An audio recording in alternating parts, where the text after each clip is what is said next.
Avec ses 51 millions d'habitants, l'Afrique du Sud offre une diversité étourdissante. Lions, baleines, crocodiles ou encore éléphants composent une faune d'une incroyable variété. Son relief se décline en une diversité de paysages à couper le souffle. La même diversité se retrouve dans la population.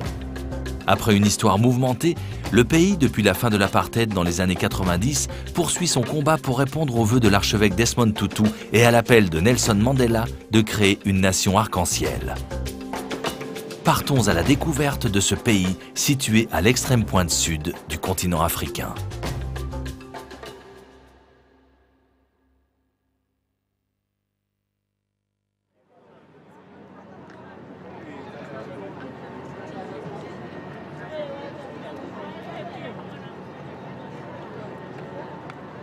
Pretoria, la capitale administrative de l'Afrique du Sud, est sans doute plus calme que son aîné Johannesburg, mais bien plus emblématique. La ville, libérée de l'apartheid, a vécu l'investiture de Nelson Mandela et héberge désormais un président noir. L'organisation récente de la Coupe du monde de football lui a permis de rénover son centre-ville, où des immeubles au charme suranné sont entourés de jardins.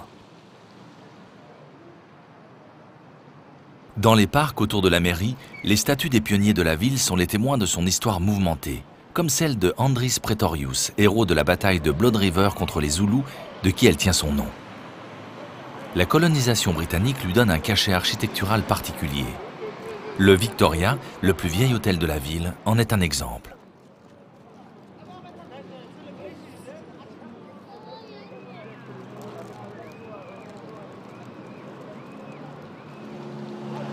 Tout autour de Station Square, les restaurants de rue apportent des touches colorées et savoureuses.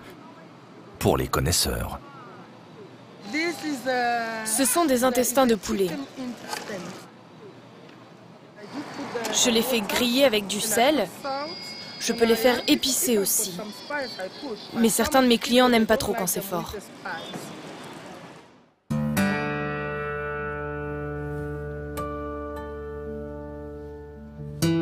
Nous partons maintenant vers l'est pour la province du Mpumalanga.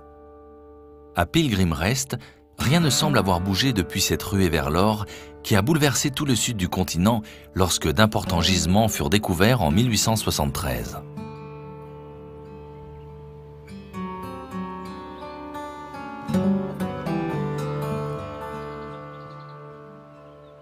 Les petites concessions passèrent aux mains de grandes exploitations pour finalement être rachetées en 1972 par l'État qui en a fait depuis un village historique. Si ce mode d'exploitation a disparu, l'or représente toujours un enjeu économique important. L'Afrique abrite la moitié des réserves mondiales et l'Afrique du Sud, avec en moyenne 300 tonnes par an, en est un acteur majeur.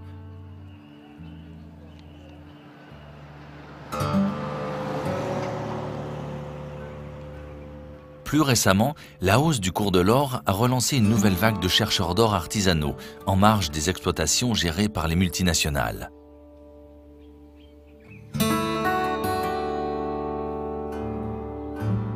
Pilgrim Rest continue à vivre dans la nostalgie d'un temps désormais révolu.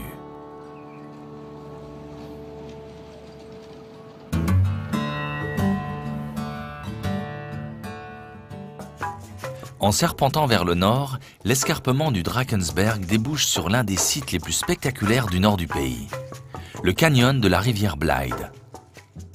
Situé au cœur du parc national du Kruger, il s'étire sur près de 30 km.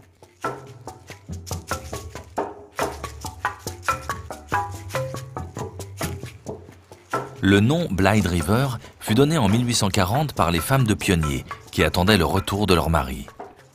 Ne les voyant pas revenir, elles partirent à leur recherche et c'est au bord d'une rivière qu'elles nommèrent Blyde River, rivière de joie, qu'elles les retrouvèrent tous, perdus mais bel et bien en vie. Un restaurant accueille le randonneur qui peut contempler le spectaculaire travail de l'eau sur la roche.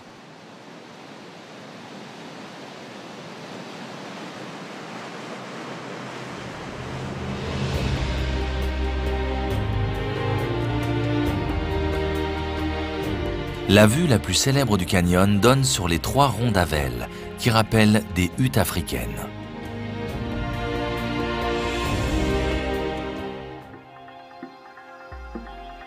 À l'ouest du parc Kruger s'étend une brousse qui abrite de nombreuses réserves, comme celle de Timbavati.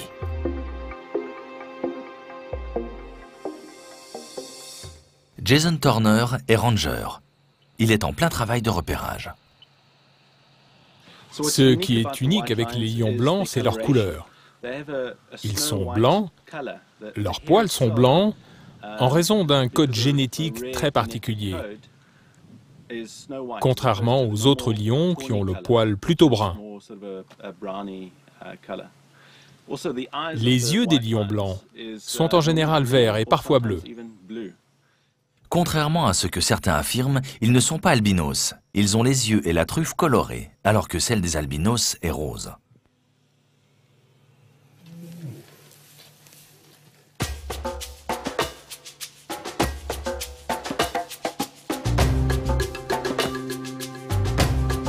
La fondation qui protège ces lions blancs les a munis d'émetteurs qui permettent de suivre à la trace les 7 individus qui subsistent encore.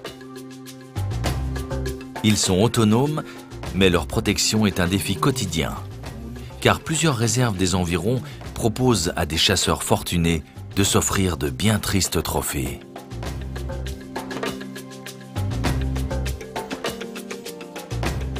Les lions étaient 100 000 il y a 20 ans. On estime qu'il n'en reste que 20 000 dans toute l'Afrique.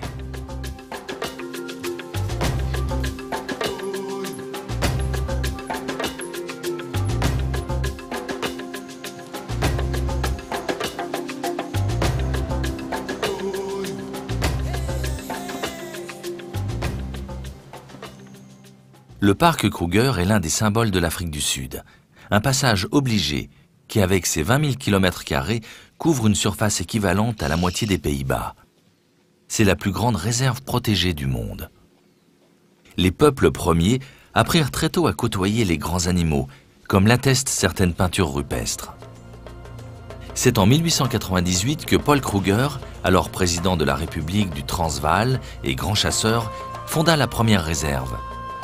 Dès 1926, les responsables politiques de la région comprirent l'intérêt touristique de ces réserves, qu'ils réunirent en une seule pour en faire le parc Kruger. Le rhinocéros blanc peut être considéré comme un survivant de l'époque préhistorique. Il est malheureusement une cible de choix pour les braconniers à cause de ses cornes, très prisées en Asie pour leur vertu aphrodisiaque.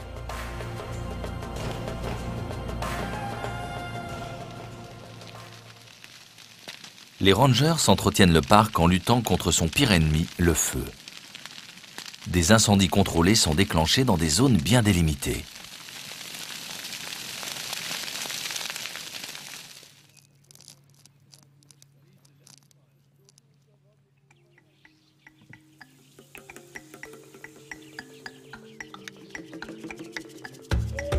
Le parc Kruger est aujourd'hui un haut lieu de recherche et de défense de l'environnement, ainsi qu'une source importante de revenus pour les actions de protection.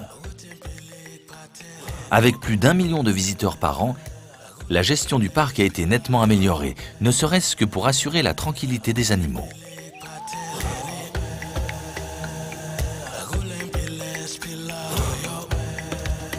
Le parc a repoussé ses frontières vers le Mozambique, en créant avec le Limpopo National Park et le Gonarezu Park du Zimbabwe, le Great Limpopo Transfrontier Park, soit un territoire unique de 35 000 km².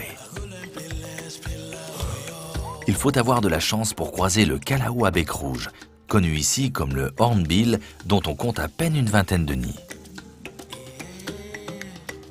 Les zèbres font partie de la population la plus nombreuse du parc, avec près de 33 000 individus.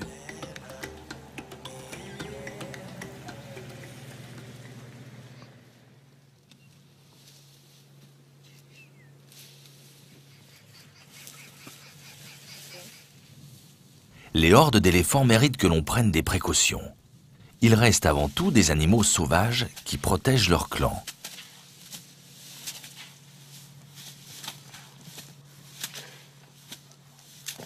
Les derniers comptages font état d'une population de 13 000 individus. Eux aussi sont régulièrement menacés par les braconniers pour l'ivoire de leur défense. Un trafic qui touche toute l'Afrique avec des mafias organisées. Ils sont particulièrement nombreux autour d'olifants, où abonde le mopane, leur arbre préféré.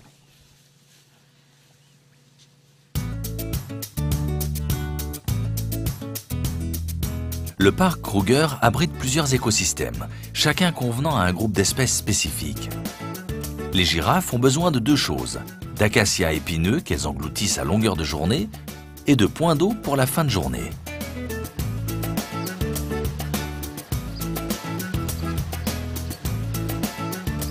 C'est autour de ces points d'eau que l'on trouve la majeure partie des quelques 500 espèces d'oiseaux qui peuplent le parc.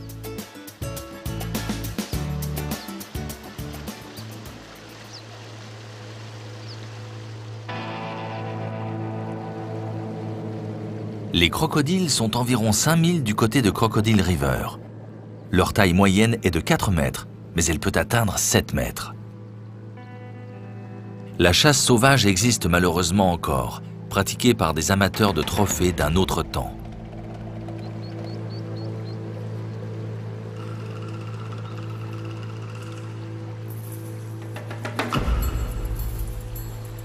Ils se nourrissent en général d'amphibiens et de poissons, mais ne dédaignent pas de temps à autre une antilope.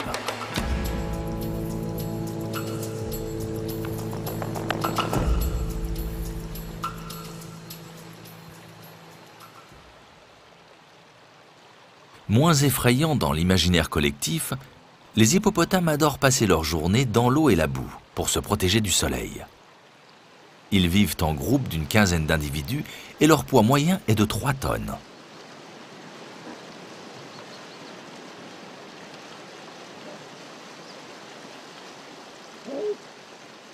Les femelles mettent bas pendant la saison des pluies de beaux bébés qui font déjà 50 kilos. Ils constituent une proie facile pour les crocodiles, même si leurs parents peuvent les tuer d'un coup de dent en cas d'attaque.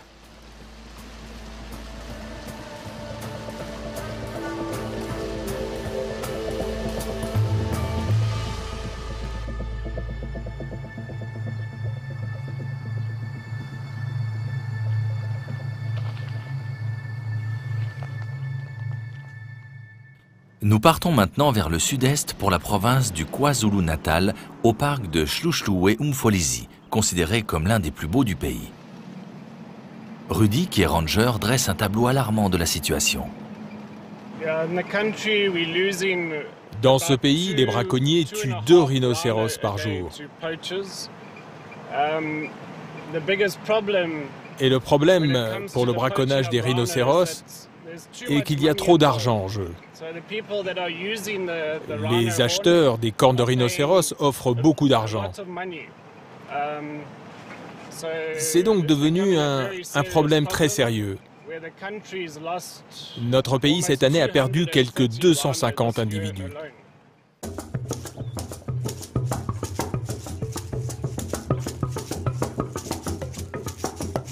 Le parc abrite 250 rhinocéros blancs et 300 rhinocéros noirs, dont le poids maximum atteint les 7 tonnes.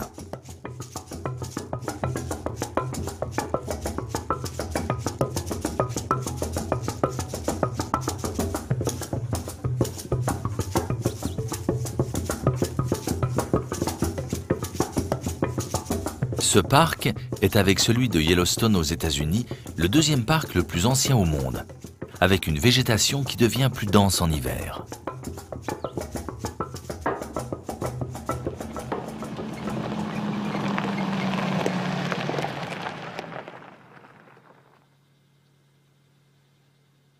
Ces 96 000 hectares proposent de très beaux sentiers de randonnée, que les girafes aiment sillonner.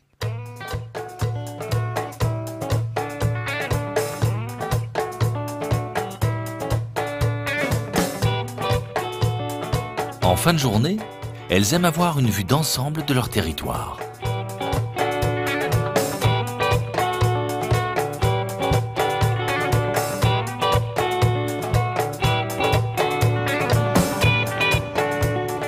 En reprenant la route vers le sud-est, de nombreux marchés bordent la Nationale 2, qui relie le Swaziland à Durban, la grande ville côtière de la province du KwaZulu-Natal.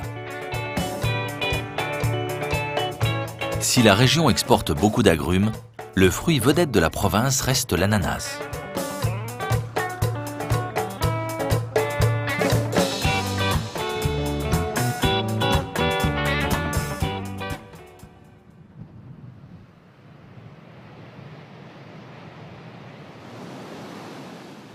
En atteignant la côte, on arrive dans le Isimangaliso Wetland Park, un estuaire classé au patrimoine mondial de l'humanité. En mer pour ses récifs marins et une zone fréquentée par des baleines et des dauphins, et sur terre pour des multiples écosystèmes allant des dunes aux marécages.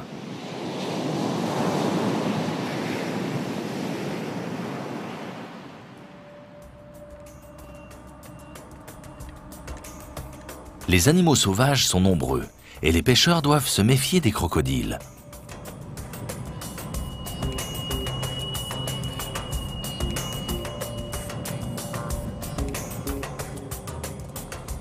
Tant qu'on ne dérange pas les hippopotames, ils ne représentent aucune menace pour les pêcheurs.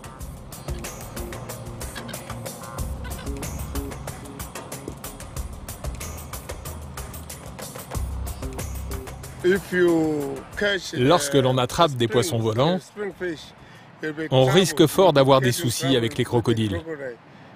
Les crocodiles aiment bien les poissons volants. Si on les pose là, ils filent droit dessus.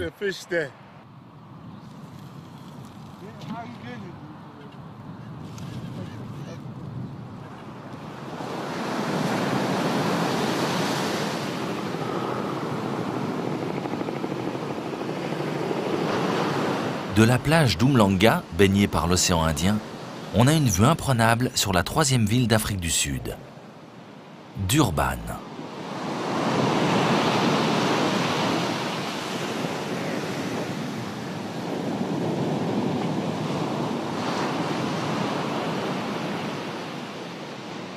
Durban, c'est un peu la Californie de l'Afrique. On y pratique beaucoup de sports nautiques. L'eau y est plus chaude qu'au Cap.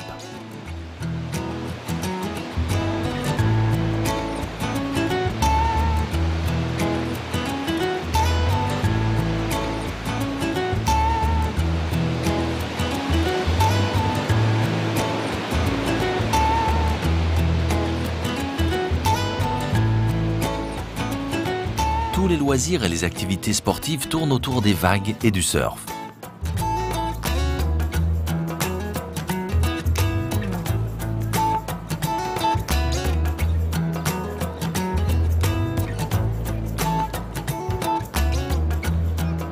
Le front de mer est à l'image de la ville, un immense melting pot de cultures, d'ethnies et de styles.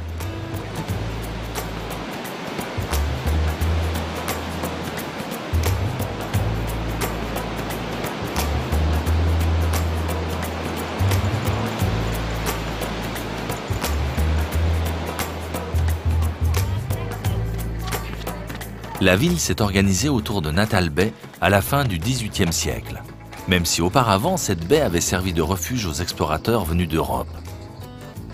Puis ce fut un grand comptoir du commerce de l'ivoire, pour ensuite être âprement disputé entre les Boers, les Britanniques et les Zoulous.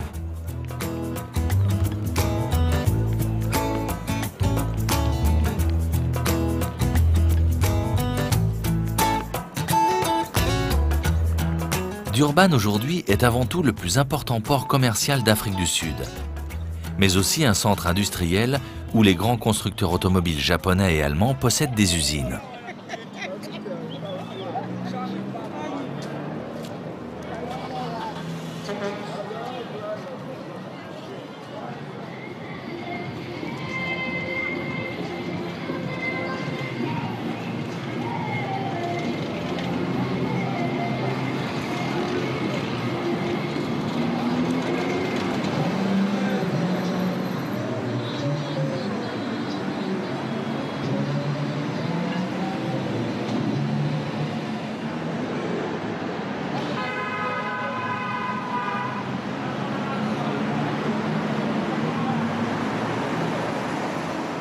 La ville accueille la plus grande population indienne du pays, donnant à certains quartiers un parfum d'Asie. Les premiers Indiens sont arrivés à Durban en 1860, ainsi qu'un certain Gandhi, un peu plus tard, qui était alors avocat et avait fondé en 1903 un parti pour défendre les Noirs et les Indiens. Aujourd'hui, ils sont 2,5 millions, faisant de Durban la première ville indienne en dehors du continent indien. Je propose une gamme très large d'épices. Des épices typiques de l'Afrique du Sud, certaines asiatiques, mais une bonne partie des épices que l'on trouve en Afrique. Je propose aussi des mélanges que je peux réaliser en fonction de vos souhaits. En général, on commence par une base assez neutre, comme un curry assez doux. J'y mets aussi du paprika qui n'est pas fort du tout. J'ajoute aussi du cumin, du garam masala, un autre curry, du dali. Ça, ce sont des feuilles de curry. Avec ça, vous pouvez cuisiner n'importe quoi, du poulet, de la viande. C'est un très bon curry qui apporte un très bel arôme.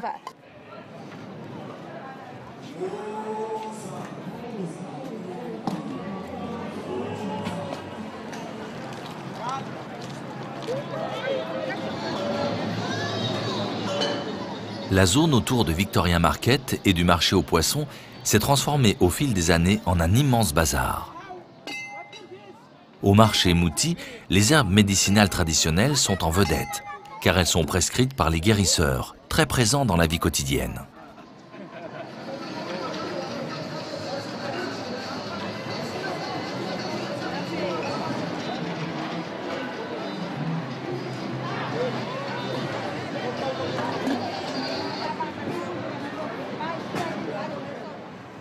L'Afrique du Sud reste la terre de toutes les aventures.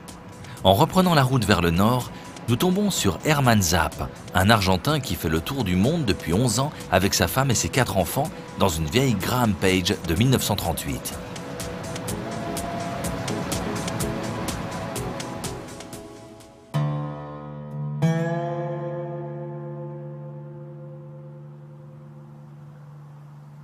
La chaîne du Drakensberg, qui s'étire au nord de Durban, offre des paysages toujours différents, plus escarpés. C'est ici que s'est installé Fay Halstead et son studio Ardmore, un centre unique de création pour les artistes zoulous.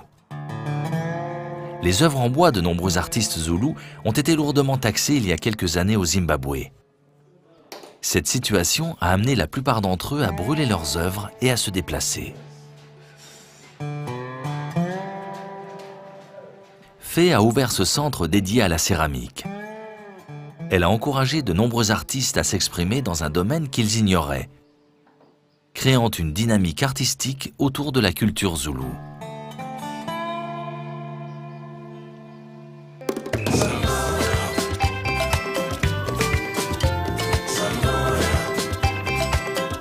Le centre crée différents types d'œuvres. Certaines, typiques de la culture zoulou, sont destinées aux touristes et vont permettre de financer une partie du centre.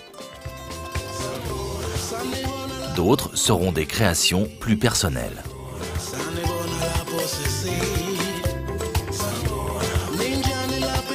De nombreux jeunes artistes se sont ainsi révélés et ont pu s'émanciper, mettant en avant un autre aspect de la culture africaine.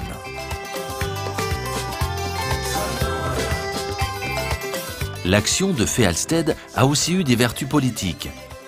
En 2003, pour la première fois, un musée a été créé dans la province du KwaZulu-Natal pour exposer les œuvres de plusieurs artistes noirs. Une grande première dans ce pays encore profondément marqué par l'apartheid. Pour de nombreux artistes de la première heure au studio Ardmore, les créations ont été un vecteur privilégié pour illustrer la culture et l'histoire zoulou. Le travail du studio est mondialement reconnu. On se situe un peu comme le chanteur Johnny Clegg, comme le Zoulou blanc. On a pris des talents naturels, des talents bruts, pour leur enseigner un minimum de technique et les amener à l'expression artistique. La créativité et le talent naturel de ces artistes zoulous avaient été jusqu'à présent ignorés.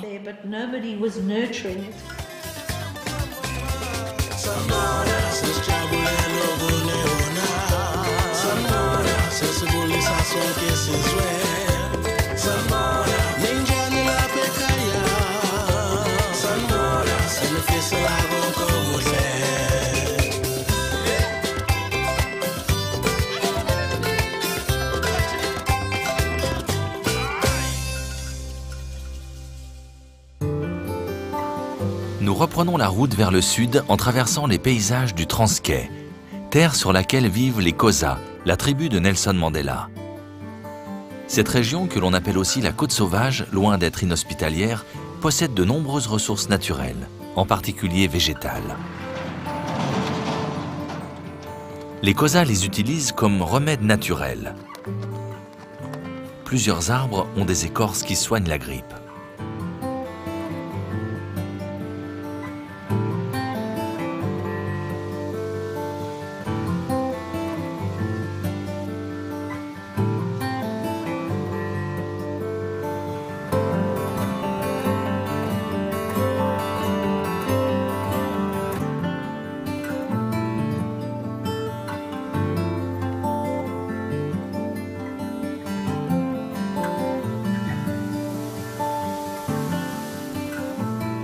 La plante la plus connue et de plus en plus utilisée dans la pharmacopée internationale est l'aloe vera. Ses propriétés agissent notamment dans le traitement des brûlures, la cicatrisation et la lutte contre le vieillissement. On estime que l'aloe vera contient 70 éléments nutritifs et une quantité impressionnante de minéraux et de vitamines. C'est dans les parties vertes de la plante que l'on recueille une pulpe claire qui ressemble à un gel.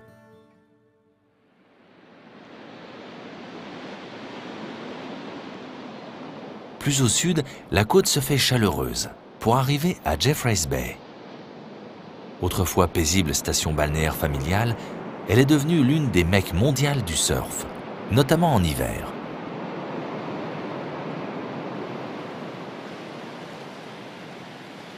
Jay Bay s'est considérablement agrandi, tandis que les surfeurs de la première heure se sont embourgeoisés et ont construit devant leur spot de prédilection de magnifiques et confortables demeures. La vie, centrée autour du surf, est tournée vers la mer.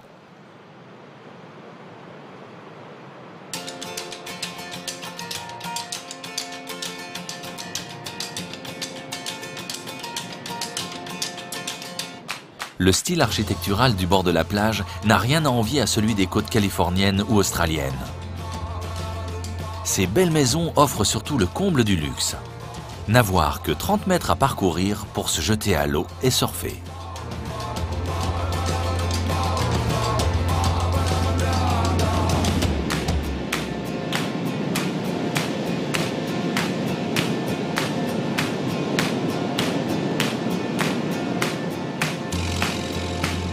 Chaque année en juillet, une étape du championnat du monde se déroule sur cette plage et attire la fine fleur du surf mondial. Le reste de l'année, des passionnés viennent à leur tour surfer le mythe.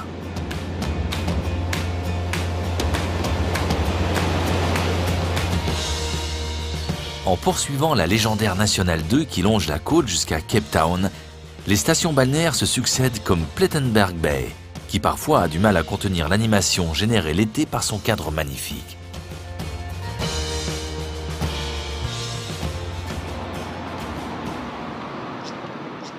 Nisna et sa lagune ont aussi les faveurs des estivants. Pour y accéder, il faut passer par The Head, autrefois considérée par la marine royale britannique comme l'entrée de port la plus dangereuse au monde.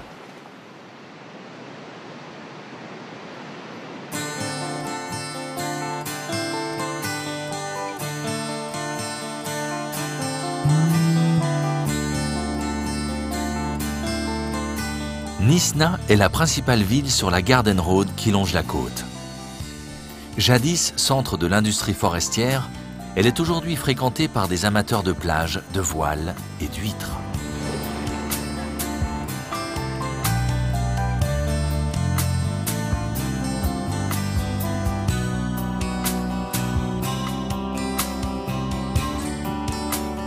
On dit qu'il resterait encore quelques éléphants sauvages autour des forêts de Nisna. De 400 en 1876, il ne serait plus que 3 ou 4.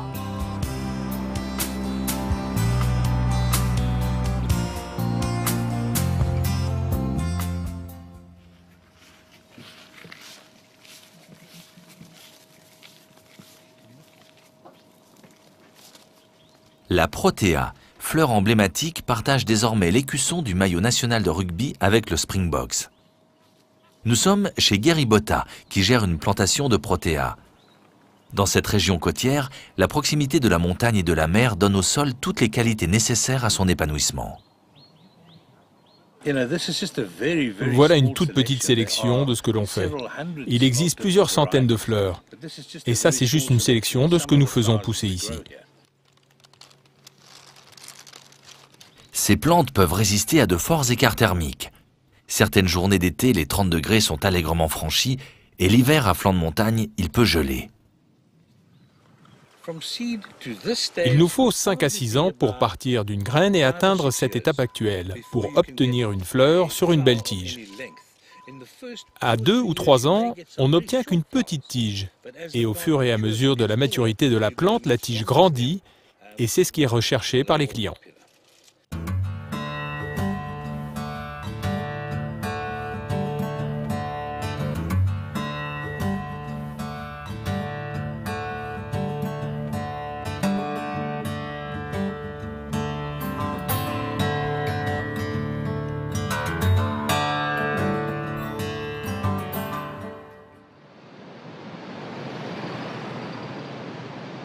En poursuivant la route côtière vers l'ouest, les plages du parc national de Wilderness s'étendent sur des kilomètres. Au-dessus, le relief se fait plus présent. Ce sont les montagnes d'Outenika. C'est dans cette région semi-désertique que l'on trouve la plupart des élevages d'autruches et de moutons.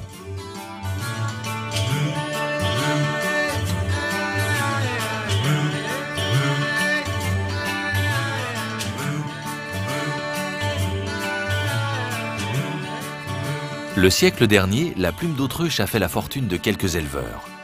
Aujourd'hui, c'est devenu beaucoup plus compliqué. À l'époque, ce commerce rapportait des sommes considérables. Aujourd'hui, l'autruche est surtout recherchée pour sa viande.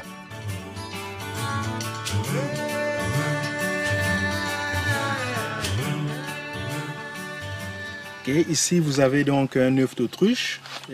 Ça pèse 1,5 kg. Ça, c'est le volume des 24 œufs de la poule. Donc, avec un œuf, on peut faire l'omelette de 18 personnes. Mais si seulement vous voulez avoir un œuf dur, un œuf à la coque, ça va vous prendre pratiquement 2 heures du temps de cuisson. La coquille est très épaisse. La coquille a 2 mm d'épaisseur. Et si vous laissez tomber, ça casse. Si je monte, ça peut supporter la pression de 120 kg.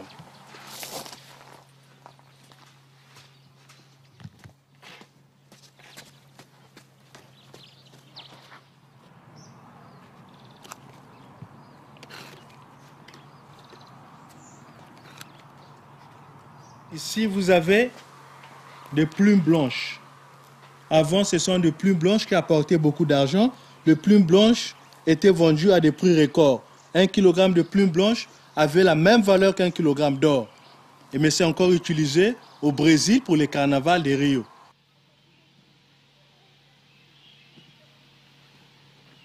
L'autruche ne sait pas voler, mais en revanche, elle court très vite.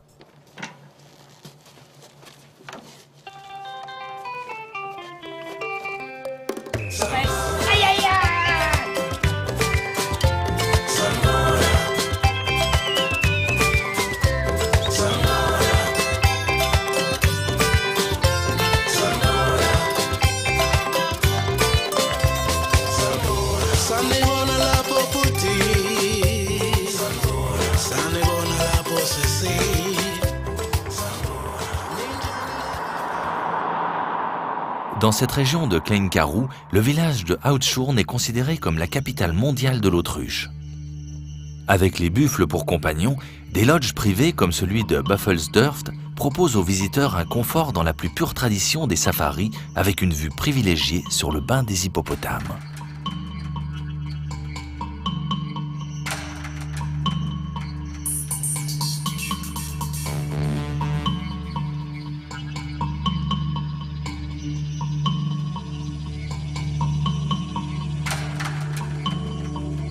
Au coucher du soleil, ce sont les éléphants qui prennent alors le relais, donnant à cette fin de journée un spectacle mémorable.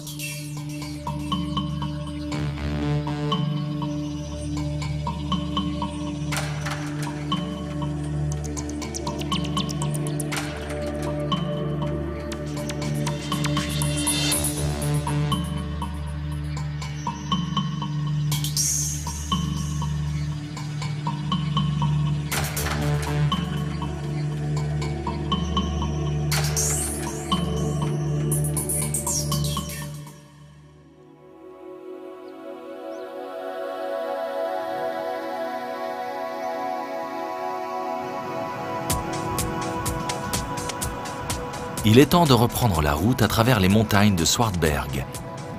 Et une fois le col de Meringsport franchi, on se dirige vers un autre col spectaculaire, le Swartberg Pass, le plus connu d'Afrique du Sud.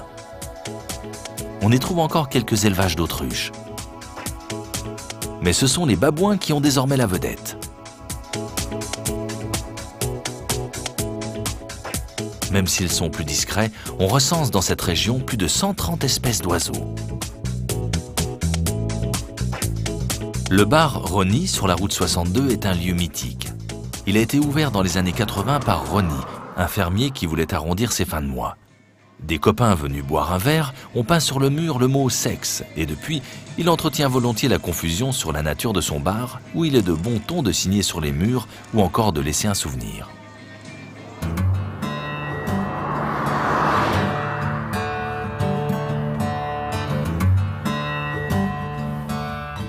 La route 62 est une route légendaire dans la région du Western Cape, un peu à l'image de la route 66 qui traverse les États-Unis. C'était à l'époque la seule route qui reliait Port Elizabeth à la ville du Cap.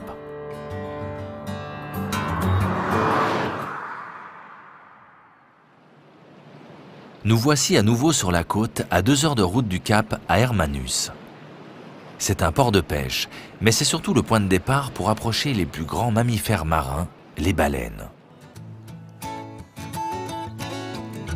Mais pour le moment, nous partons vers les hauteurs pour le vignoble d'Hamilton Russell, l'un des plus réputés d'Afrique du Sud pour le pinot noir et le chardonnay.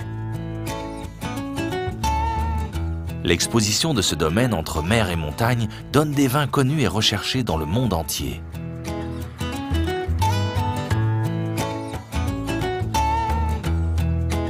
Tim Hamilton Russell a acheté la propriété en 1975. Il recherchait la terre la plus au sud possible pour obtenir le maximum de contraste en température. Aujourd'hui, c'est son fils Anthony qui a repris l'exploitation du domaine.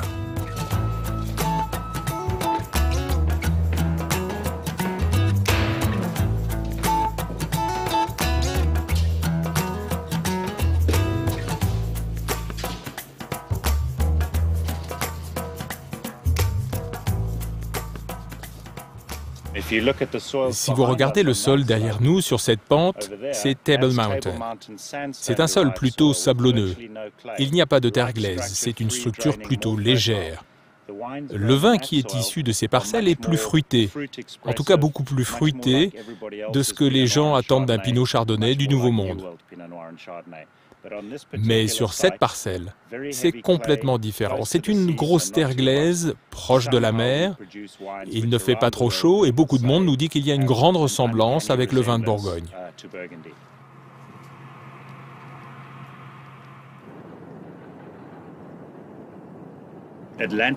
La baie de l'océan Atlantique, qui donne son nom à l'appellation, Ocean Wine District, et c'est ça donc, c'est notre air conditionné gratuit.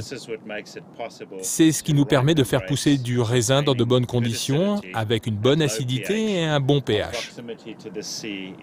La proximité de la mer permet de réduire de manière importante la température ambiante. Et étant situé très au sud, nous compensons le fait d'être dans ces latitudes par l'air frais procuré par l'océan.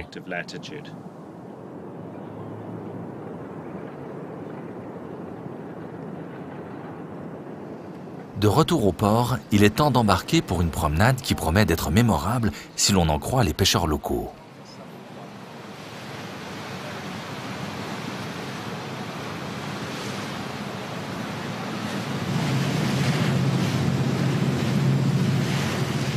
Après avoir rejoint la baie d'Hermanus, le spectacle est au rendez-vous. Entre juin et novembre, les baleines franches fréquentent la baie. C'est le sanctuaire marin de Walker Bay où très peu de bateaux sont autorisés à naviguer.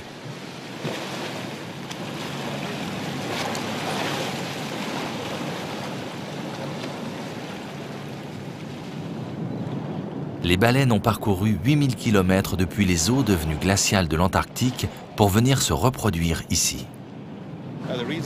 La raison pour laquelle les baleines se rapprochent des côtes, c'est qu'ici, cela fait partie d'un de leurs habitats préférés pour se reproduire. La gestation dure 12 mois et la naissance se fera dans ces eaux. Les baleines franches aiment ces eaux peu profondes, alors que d'autres sont beaucoup plus au large. Ici, à proximité de la plage, elles peuvent évoluer dans à peine 5 mètres d'eau.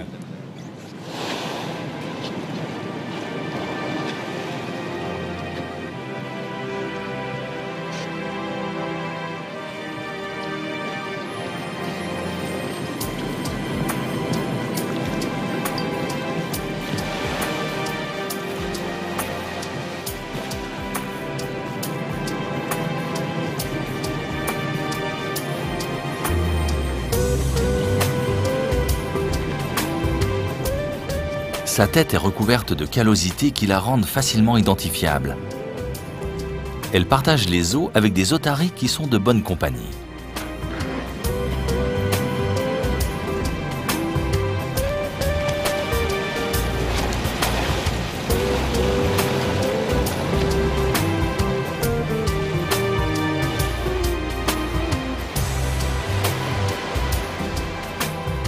Toute la route côtière qui rejoint la ville du Cap est un hommage aux baleines.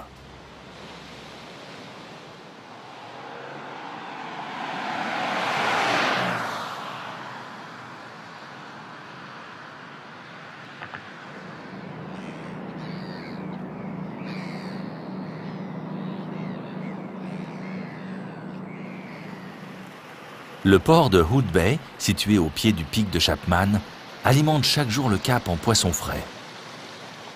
C'est le port de pêche de la côte.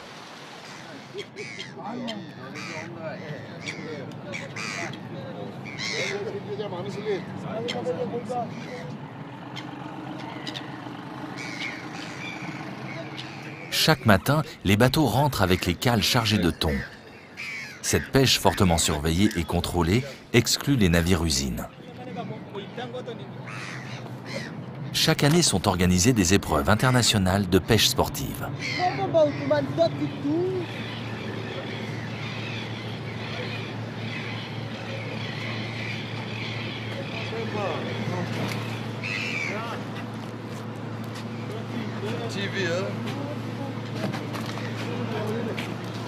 Le thon est en grande partie destiné à l'exportation.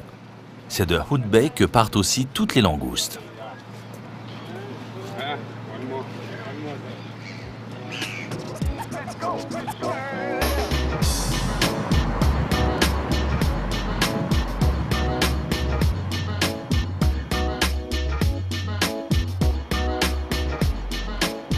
Ici, c'est la French Riviera, un lieu de villégiature haut de gamme où peu de gens habitent, avec de nombreuses résidences secondaires et des baies très prisées des touristes étrangers. À Nordouk, nous nous rapprochons de la pointe sud de l'Afrique, le Cap de Bonne-Espérance. Toute cette zone est protégée. Elle fait partie du parc national de Cap Point.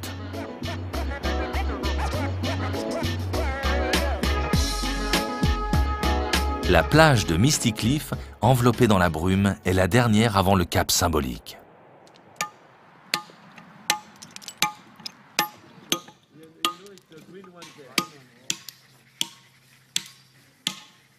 Sur la route de Cap Point, des artistes travaillent la pierre. Ils sont tous originaires du Zimbabwe et les pierres viennent de ce pays. Les thèmes sont variés et leurs travaux particulièrement recherchés.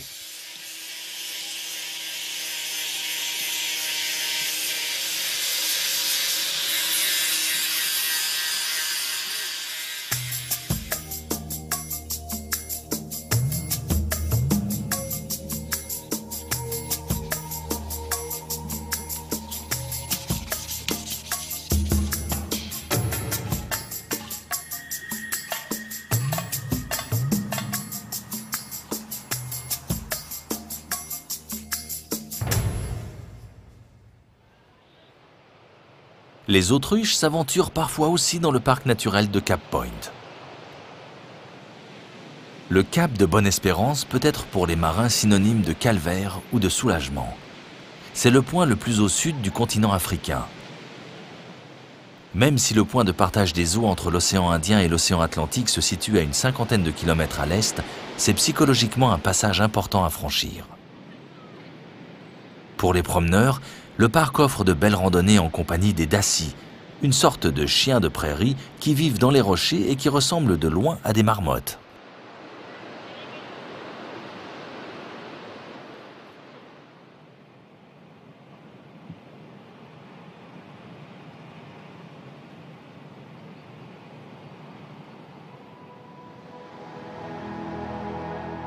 Si en mer, il existe une différence de température très contrastée entre les deux océans, sur Terre, les fleurs en profitent avec des variétés qui font de l'endroit l'un des 6 royaumes floraux du monde.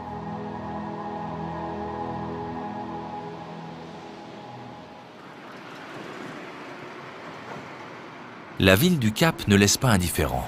Située au pied de Table Mountain, c'est un mélange de styles et de couleurs comme ici dans le quartier de Beau Cap.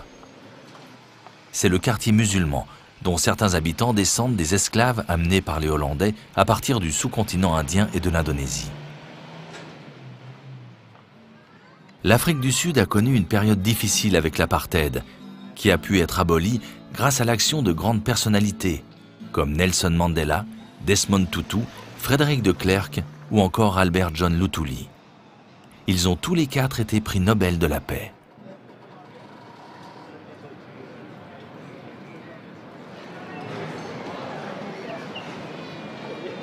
Les anciens docks qui firent les beaux jours de la Compagnie des Indes ont été réaménagés en zone touristique avec des restaurants et des animations.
Le Cap a vécu sous occupation hollandaise pendant environ 150 ans, à partir de 1650, pour être ensuite cédé aux Britanniques.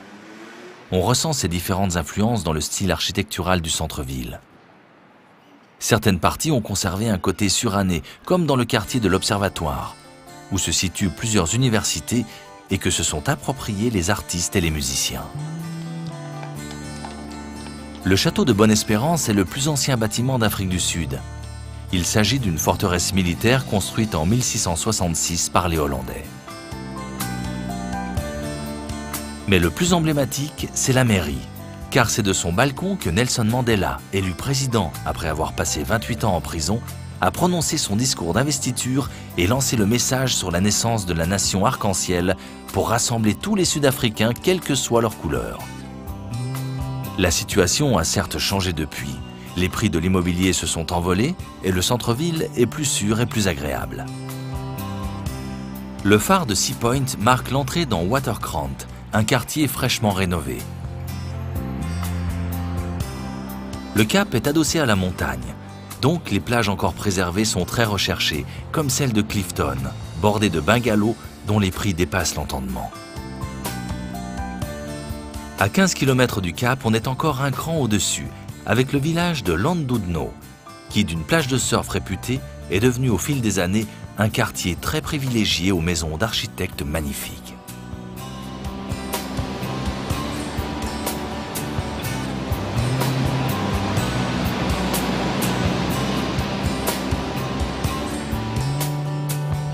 Une tendance que l'on retrouve aussi à Camps Bay.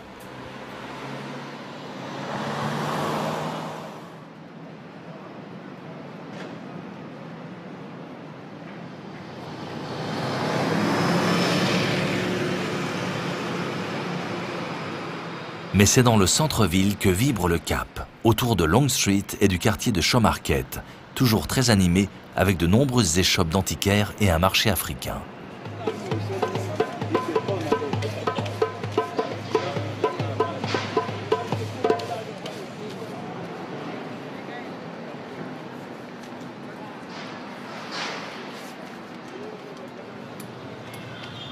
Le gouvernement sud-africain a la particularité de siéger 6 mois à Pretoria et 6 mois ici, au Cap.